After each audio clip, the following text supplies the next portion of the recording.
Hello, everybody. It's Tuesday, September the 23rd, 2025, afternoon or lunchtime Pacific time. Probably put this out first thing tomorrow on the 24th. The news is very interesting. Apparently, Jimmy Kimmel is back. He's going to return tonight. And I want to talk free speech today. A couple of days ago, I did my weekly show with Keith Teare. And Keith argues that free speech has never been freer.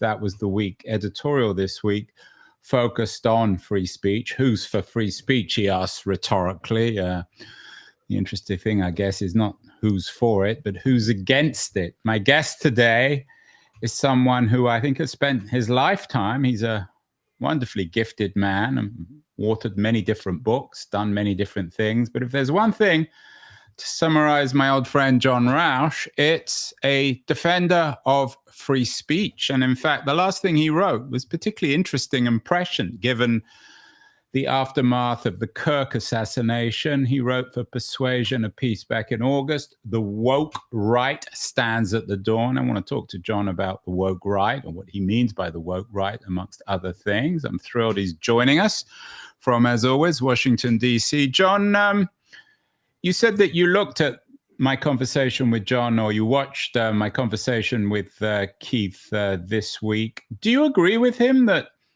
free speech has never been freer in America in September 2025? Well, last, Andrew, I neglected to clarify that the episode with Keith that I listened to is the one about artificial intelligence. Okay. Well, let's talk free speech. We'll do AI. Yeah, exactly. But judging from the headline, I would have said that was true until January 20th. And after what January happened on 20th, January 20th? That was when President Donald J. Trump was inaugurated. Yeah, I'm teasing here. Even I knew that. Oh, right. Yeah, all right. I forget. You're way out there in the left coast. But I'm concerned now and have been for some time. I joke with people, maybe it's not a joke, that we're halfway to Hungary. And the reason I say that is that there's a playbook for how autocrats, sort of modern and postmodern autocrats, not the old-fashioned kind with, tanks and guns and military coups, but the new kind, take over power and intimidate a population. And the media guidebook, this is all pioneered by Viktor Orban in Hungary, is that you sue the crap out of them to make it very expensive to do what they're doing. You use your regulatory powers to threaten them with losing their licenses if they don't conform. You simply buy them out.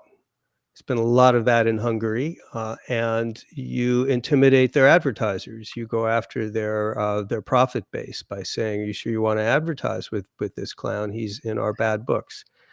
We're seeing all four of those tactics being deployed in different ways by the Trump administration. These are things, with some minor exceptions, Nixon always got up to no good. But these are things that have not been tried, certainly not in concert by any previous administration. No, it won't lead to, Soviet-style repression. I think it will lead to anyone who depends on the government for a television license, or anyone who's worried about not getting sued into the ground and so forth. I think it'll chill them. I think it'll make them think twice. And that's, I think, really the goal. So count me alarmed. I wonder what you make, though, of the media landscape. The thing that Keith and I discussed earlier this week was why Kimmel couldn't just put his show onto YouTube or do a Substack page. And I wonder, I take your point about America being halfway to Hungary. Certainly the Orban playbook is being played out, or at least experimented with, in the United States, as you say. But aren't most of us free to really still say what we want, John, even if we may not have an audience? Well, this is one of our great strengths. We've got a few. One is independent judiciary. Another is the states here are sovereign.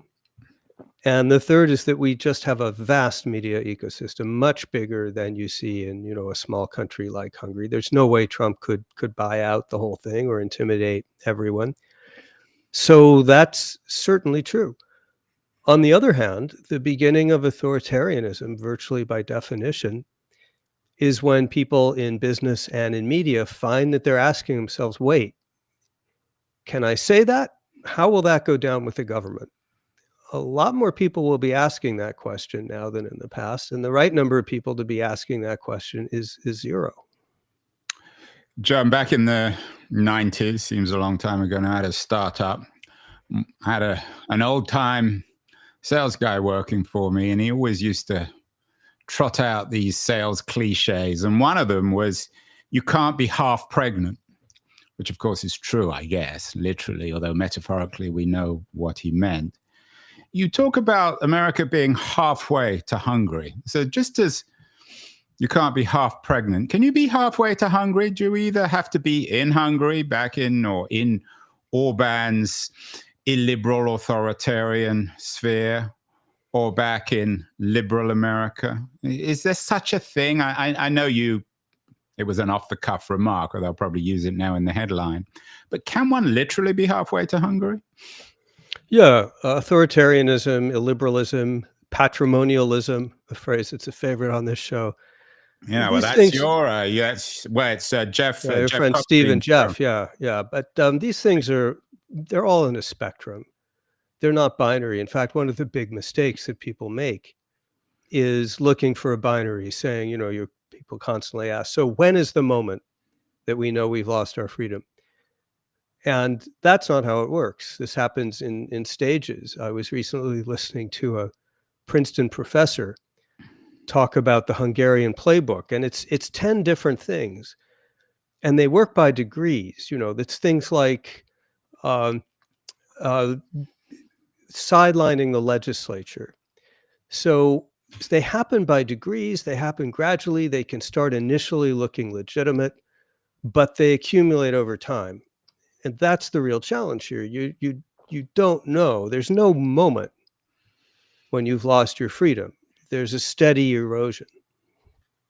So your piece that you wrote in August for Persuasion on the woke right kind of was prescient in the sense that in the post Kirk assassination America, there's more and more concern about what others are calling, I don't know if you came up with this term, the woke right. You certainly develop it in an interesting way.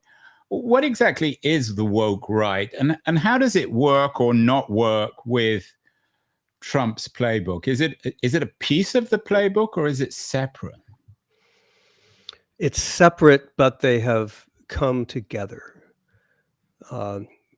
You're going to help me stay away from lots of theoretical stuff, but Trump is a patrimonialist. He basically wants to run the government as his and his family's personal property. He doesn't really care about postmodernism and Jacques Derrida and people like that. Yeah, I don't think Trump has read Derrida or so even he's Foucault. so he's not there. But in parallel to Trump, you have the rise on the right. I call it actually the postmodern right, not the woke right, but same idea. People who take their inspiration from the postmodern left, and this is the epistemic idea that there's really no such thing as truth. There's no such thing as legitimate authority. It's all just a mask for power.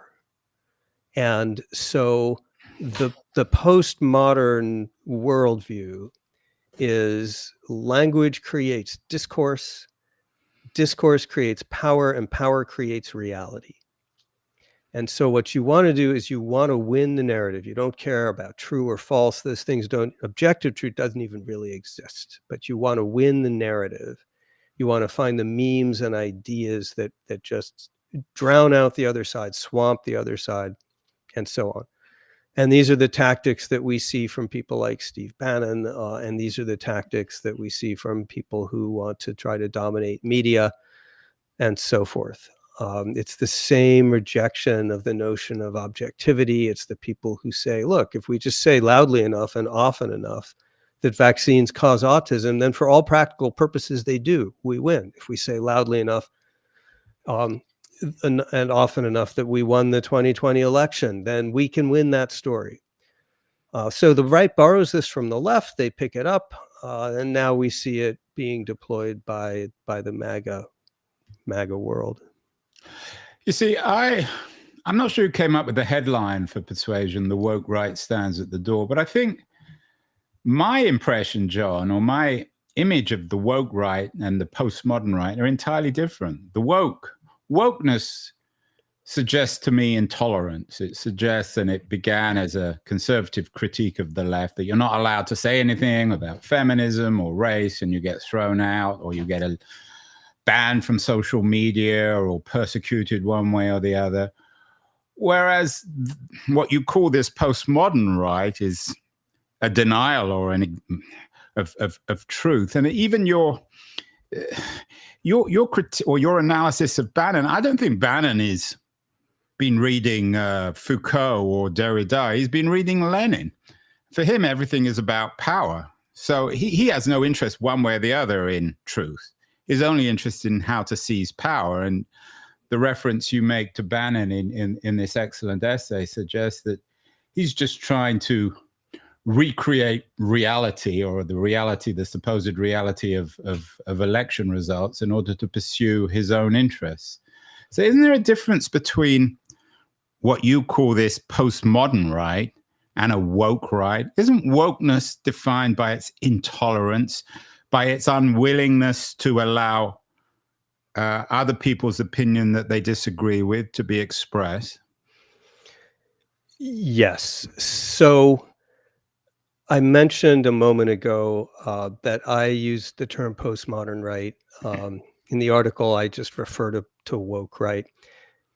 I don't, in real life, Andrew, I'm not going to go around trying to draw fine distinctions, because only intellectuals care. But it's not a fine. I mean, it's a fundamental. But you're right. It is a fundamental distinction. So postmodernism, the ideas of postmodernism, the epistemic worldview that there's no such thing as reality, there's only such a thing as power. This goes back to the 1970s, and yes, people like Lacan and Foucault and so forth. It's not until a generation or more later that this turns into a dogmatic left-wing movement. It gets stapled onto anti-colonialism and intersectionality and transgender ideology and identity politics and all that other left-wing stuff. And that's what wokeness becomes, this weird amalgam. I liken it in the article to a Mad Max battle engine that's completely incoherent, but strongly weaponized. But what the right's picked up on is the original postmodern got thrown into a political idea. That idea about reality controls reality. Since there is no contest to control the narratives, and the right looks at the left, some of them explicitly, I quote some in the article, and say, look, the left is wrong about their politics. They've been very effective at winning the commanding heights of media and academia by manipulating language and what you're allowed to say. Well, we can do that too, and so they are. What do you make of the post-Kirk assassination atmosphere and the intolerance, particularly amongst conservatives? Would you call this the woke right? I mean, when I saw woke right, I thought the persecution of people like, and whether that's the right word, going after people like Kimmel, saying that they're not allowed to make half jokes about the assassin of Kirk. Has the right, John, turned as intolerant as the left when it comes to saying what you want to say? I mean, there's more and more censoriousness, it seems, on the right. To me, Andrew, it's I've been in the free speech, civil liberties game now for well over 30 years. And I've always seen the right as intolerant as the left, and the left as intolerant as the right. And I've always understood that people who really believe in free speech, whether they like it or not, and whether they have power or not, are few and far between. So it doesn't surprise me in the least that when people get power, they flip from free speech, where the minority let us speak, to wait a minute, we're the majority, we control things now. Maybe free speech isn't such a good idea. So I wasn't the least bit surprised. Some of the same people who were objecting vociferously, just yelling about the fact that the Biden White House was leaning on social media to not publish certain things about the pandemic, were then supporting the Federal Communications Commission chairman from telling a network, we can do this the easy way or we can do this the hard way. That's mob talk, right? So I guess where I differ is I don't really expect consistency from political extremists. I expect what we're seeing. I've gone out of focus. Does it matter? Well, you mean literally or metaphorically? I know you've No, gone out of literally. focus. My Yeah, camera you seems to be muffled. you need to restore your camera. For people just listening, John has gone a bit blurry. He's not blurry intellectually, but he's blurry visually. You can play around with that, John, as we continue. Back in December of last year, seems a long time ago, you came on the show to talk about your 6 key moments of 2024. I will have you back on in December of this year to talk about your 6 key moments of 2025. I don't want to spring this on you too early, John, but do 1 or 2 moments come to mind today in September 2025 in terms of key moments? What stands out? Oh, Andrew, it's going to be such a contest. I can't wait to see what the nominations are. But they're your nominations. Are there? I mean, you talked about the media pushback. I mean, obviously, the Kirk assassination is one thing that comes to mind.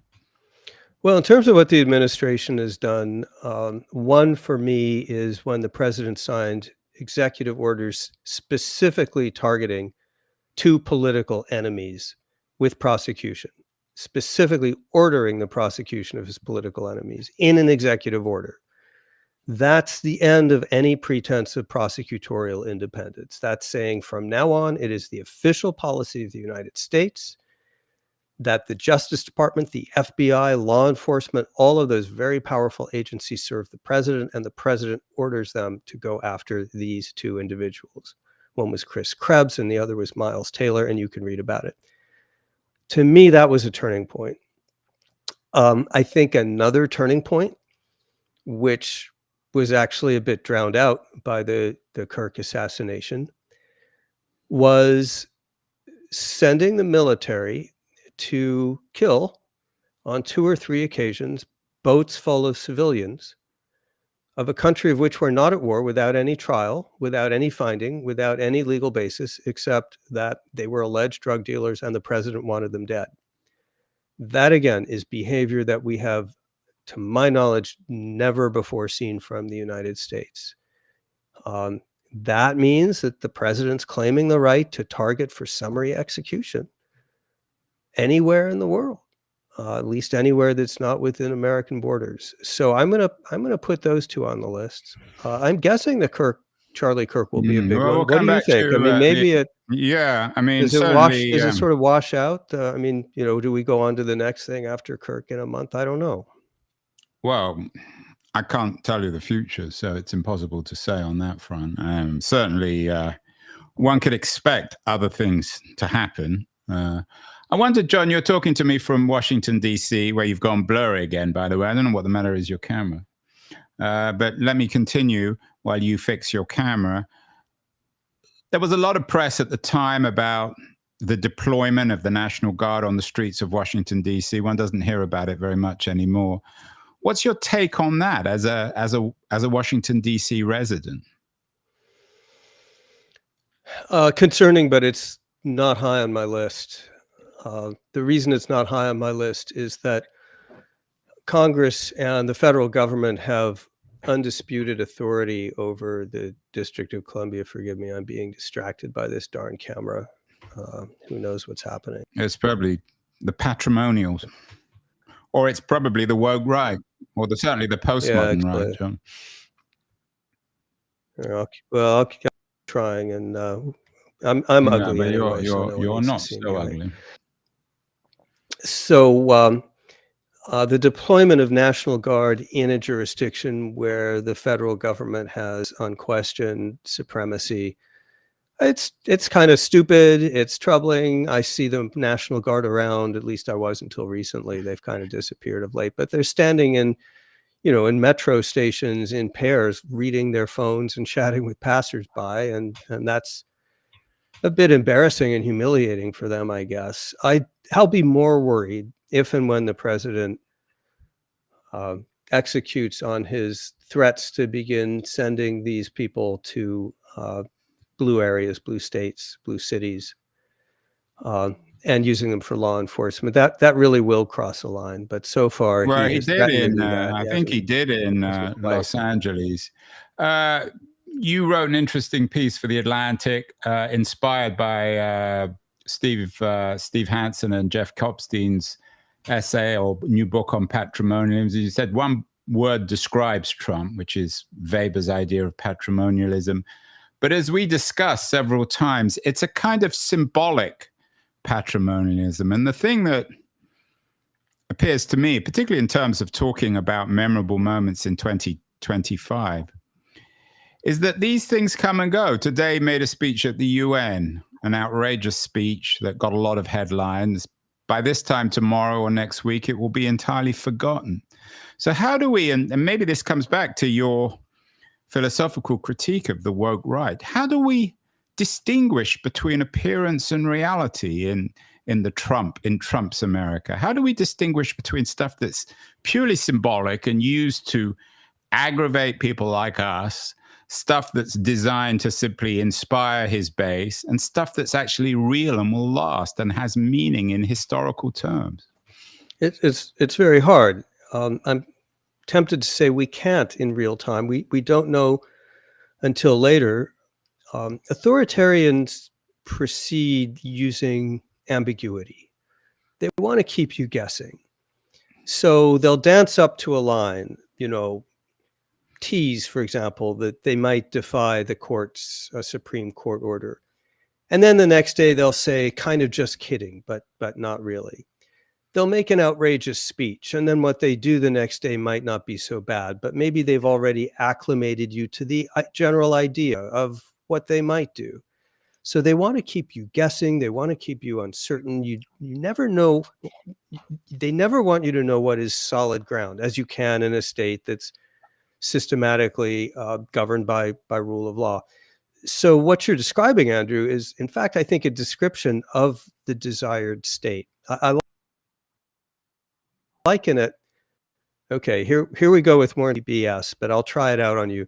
I liken where we are right now to the famous experiment Schrodinger's cat in quantum physics. Do you know about this? This is a famous thought experiment. It's a cat in a box, and I'll skip the details, but the cat is in a superimposed state of being simultaneously alive and dead until the box is opened and someone observes it.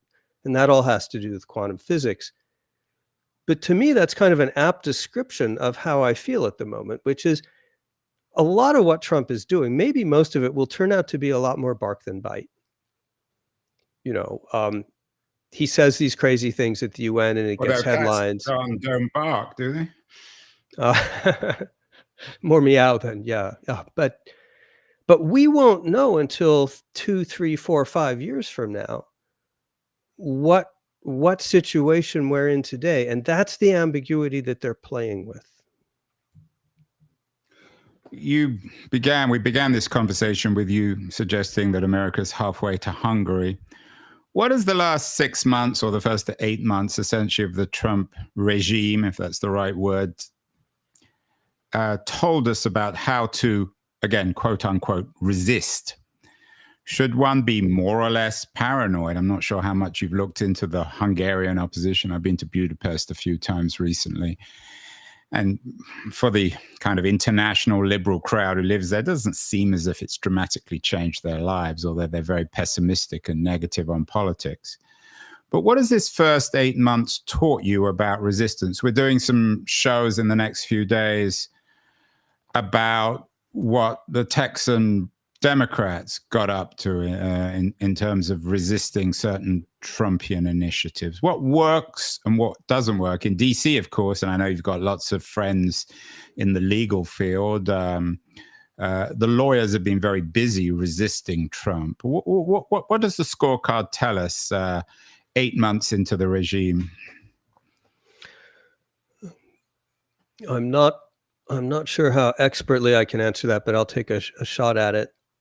One thing that I think we learned, which I think we already knew beforehand, but has been reinforced, is when you're in one of these situations where you're dealing with a potential autocrat, is how important it is to slow them down. What they're going to try to do is come in with shock and awe and overwhelm civil society and implement and then consolidate as much rule and as quickly as they possibly can. And we saw that in the Doge period. We also saw, through a combination of litigation, more important, which is the rapid deterioration in Trump's approval numbers, faster, I think, than we've seen in any incoming administration, including his first. This was able to slow them down. They are no longer able to walk into entire federal agencies, just shut down programs. And slowing them down really helps because it takes civil society a while to reorganize. So that's one thing I think we've learned. Another thing that seems to be learned, at least in civil society, is that those initial waves of what's the word for when you give in to someone? I'm not thinking of it, but when you fold. Yeah, when you fold, when you cave in, that this is not going to work. That in fact, they're likely to come back for more, or they're going to find additional targets. Well, and that's the mafia element. You're always, right. if you've given once, then you've guaranteed that they're going to keep on knocking at the door and asking for more tribute. Yes. But, you know, when we saw those initial capitulations, the term I couldn't think of, when we saw those initial law firms capitulate, I think what they and others learned was the lesson of that's not going to work super well. It may work in the short term, but they'll be back for more. And moreover, there's going to be backlash from people who wish you hadn't capitulated. So I'd say that's something we've learned. And in that sense, I'm guessing that the ABC decision to bring the Kimmel show back on the air has learned from that kind of capitulation. They clearly, ABC, at least on the Kimmel front, is not capitulating. I thought that was very interesting. And I guess in a day or two, we'll get some reporting on their decision-making process. It's certainly one way of improving their audience. I mean, everyone will be watching. Even I might watch Kimmel tonight. Yes, that's exactly right.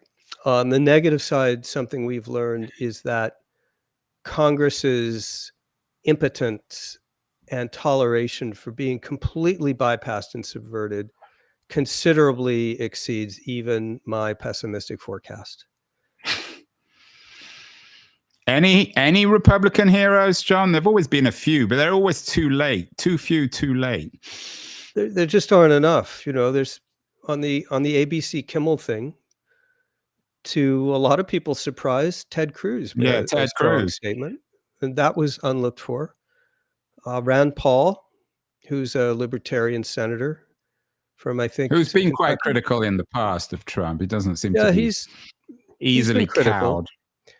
So there are individuals out there, but they're just not enough. And the collective will of Congress to assert its authority, you know, so the courts are in a position to slow down Trump and give him setbacks. But ultimately, in our constitutional system, the branch that could really step in quickly and begin restoring something like a constitutional order is Congress. And they could do that in 2 weeks if they chose. They could say, you know, federal money for X. No more money for that. Stop doing it. And there's all kinds of other things they could do. They could investigate. They could hold hearings. What Trump is the very basis of our Constitution as the primary branch. Congress controls the power of the purse. Well, Trump has said, no, I do. Congress declares war in the Constitution. Trump says, no, you don't. We're over tariffs and taxes. That's in the Constitution. Trump says, no, you don't. I do. I could go on, but I'm boring you. The point is, when Congress just goes completely AWOL and becomes invertebrate, the whole system begins to break down. And so that's been a negative surprise. I would have thought by now we'd see Republicans saying, you know what, let's put some constraints on these emergency powers. Let's pass a bill on what the tariff rates are actually going to be. Yeah, and it's interesting on the Democratic front. You wrote an interesting piece with Pete Wehner in July of this year in the New York Times on the seeds of a Democratic revival have already been sown. You were cautiously optimistic. You came on the show to actually discuss it. This week, Kamala Harris endorsed Zoran Mandami for mayor of New York. Harris hasn't exactly distinguished herself in the last few days with her autobiography. Are you still cautiously optimistic about the Democrats in terms of their revival? Yes. And did they learn from capitulating to Trump on closing the government down? Is this next round going to reflect a stronger, more defiant Democratic Party? Well, those are different questions, because the condition of the party and its ability to field a candidate that might win back some of the voters they're losing.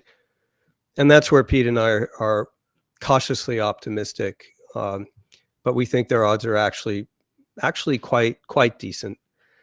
Yeah, and you and describe we can it. talk about why on this show. So yeah, the party is on, and I'm quoting you here, the cusp of a renaissance.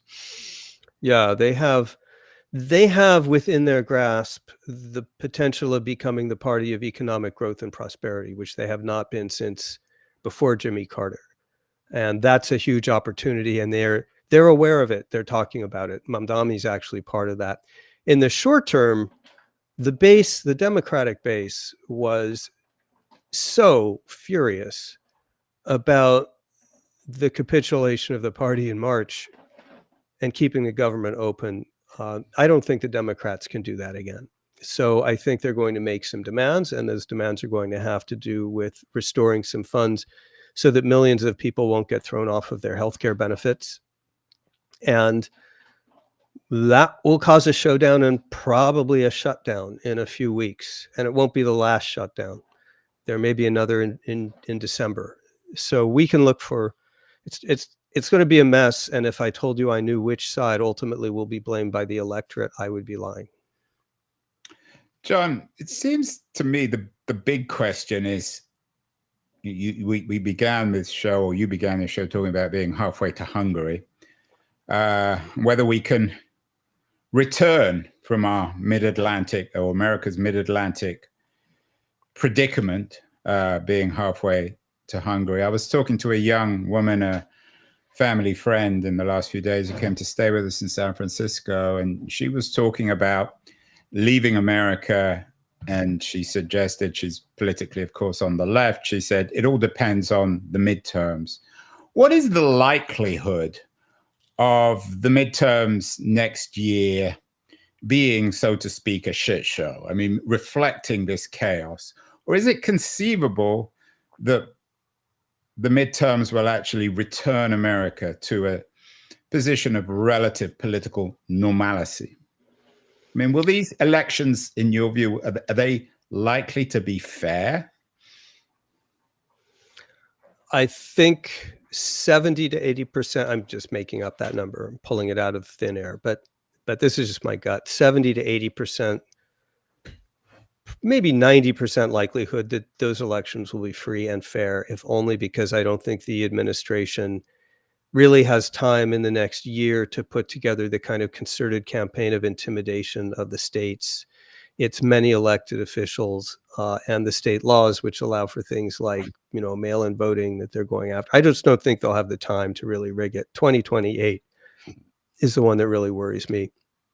In the normal course of things, if 2026 behaves like most midterm elections, you have a very unpopular president.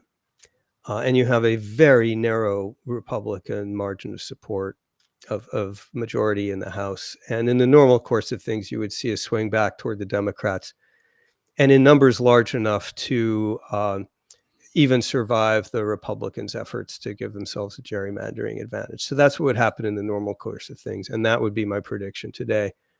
How big a setback that is for the MAGA movement, and whether it's a trajectory change or just a bump, that's harder to say, because it depends on whether Trump gets away with some stuff. Like, suppose he openly defies a Supreme Court order, just for example. And it depends if Democrats take the House on whether they're able to use that power. In a world where the Supreme Court, the Senate, and the presidency are still dominated by Republicans, can the Democrats figure out ways to get leverage using their power of investigation and using the fact that they will now be at the table for legislation to do the kinds of things we talk about, which is course corrections on emergency powers and tariffs and war-making powers, begin clawing those powers back? They'll have to try. I think maybe, I'm going to guess Democrats win the midterms. It slows Trump down, but does not fundamentally change the trajectory. And we're looking at 2028 for the really big decision. People used Just to talk a guess, about, though. I don't know. well, it is impossible to tell.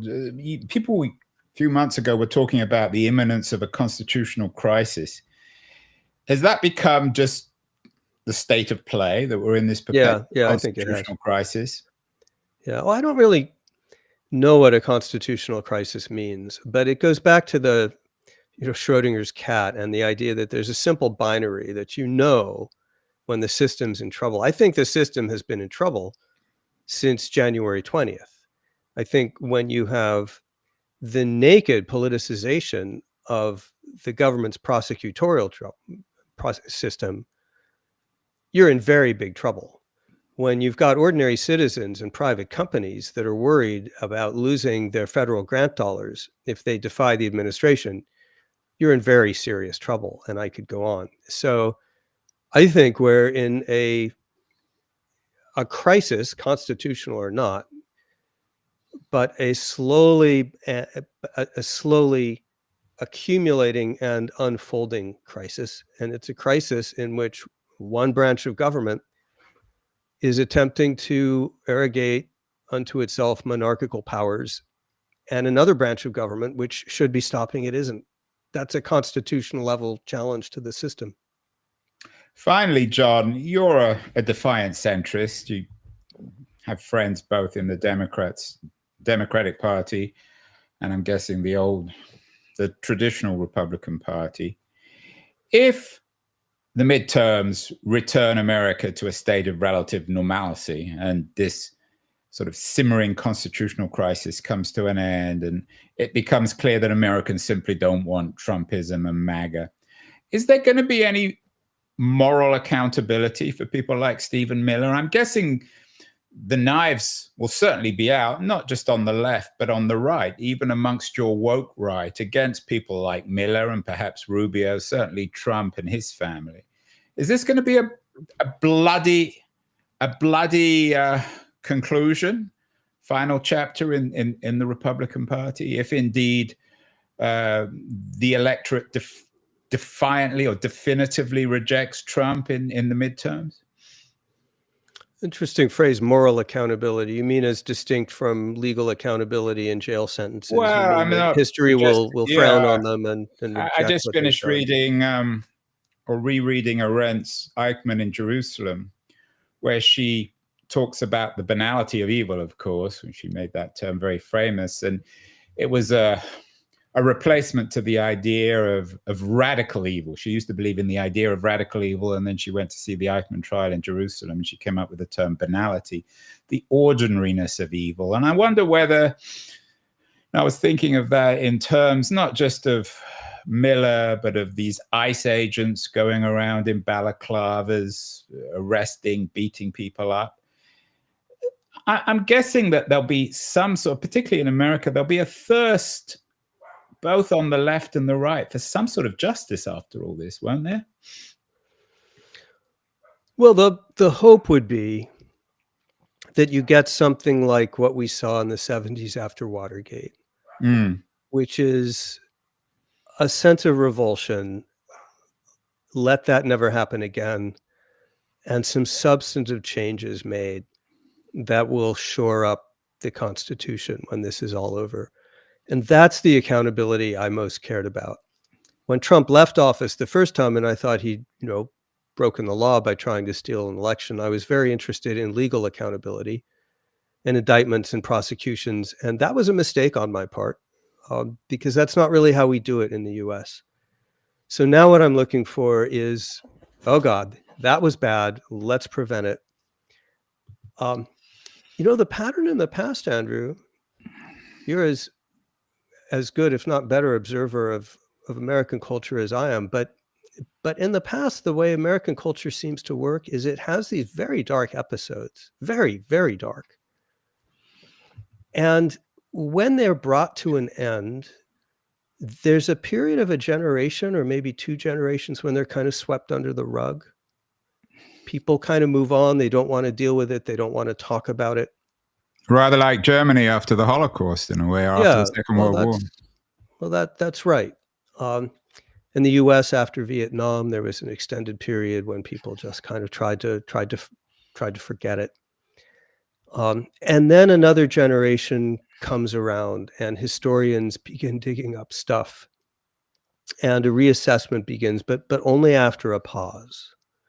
And maybe that's a healthy thing. I don't know, but that would be my guess about what would happen. But it's just a guess. What I worry about is that what we're seeing in the 10 years of Trump and Trumpism and MAGA is not just about Trump. 10 years, John? That's chilling. I thought he was only going to be at a maximum of 8 years.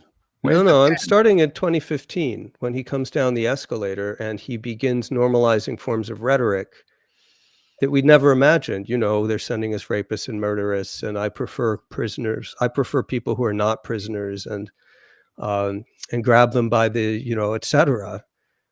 Those things were disqualifying in an earlier time. And I fear that making everybody get used to, the President of the United States standing before the UN General Assembly and saying, all your countries are going to hell, that people get used to this and it becomes part of the way we function, as a polity. It becomes normalized to a large extent among Republicans. It already is. And can you walk that back? That I don't know. I really don't know. Now, can we walk back from being halfway to Hungary? John was fuzzy today. So, John, I think the Hungarians have been interfering with this broadcast. Blame Orban or Trump or Stephen Miller or MAGA. But as always, a good dose of realism. The man who I think amongst many Americans does as good a job as any in defense of free speech and of democracy. John Rauch. John, you have your homework. You come back on the show, I hope, in December to talk about the 6 key moments of 2025. You've already given us a little teaser on that one. Keep well, John. Keep thinking, keep speaking out. It's always an honor and privilege to talk to you. And we'll talk again in December. Thank you so much. Thank you.